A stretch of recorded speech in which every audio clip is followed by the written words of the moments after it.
möchte. Ja, das möchte. Eine Villa in Grün mit großer Terrasse. Vorn die Ostsee, hinten die Friedrichstraße mit schöner Aussicht.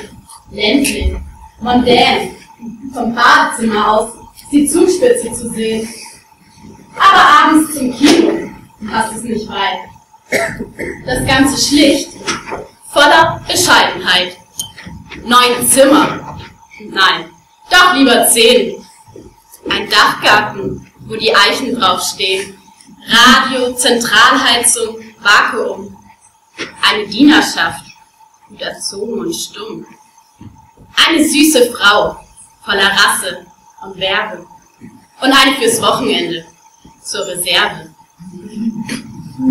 Eine Bibliothek und drum herum Einsamkeit und Hummelgesumm. Im Stall 2 Ponys, 4 Vollbluthengste, 8 Autos, Motorrad, alles längst natürlich selbst. Das wäre gelacht. Und zwischendurch gehst du auf Hochwildjagd. Ja, und das habe ich ganz vergessen. Prima Küche, erstes Essen.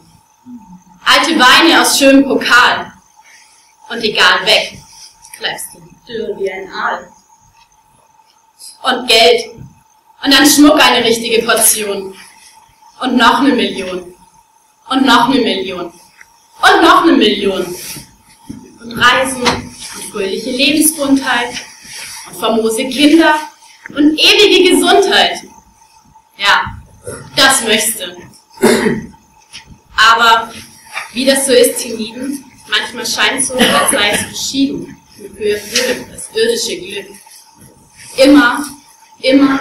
Immer fehlt dir irgendein Stück. Hast du Geld, dann hast du nicht Keten. Hast du die Frau, dann fehlt dir Mut. Hast du die Gescha, dann stört dich der Fächer. Bald fehlt uns der Wein, bald fehlt uns der Becher. Irgendwas ist immer.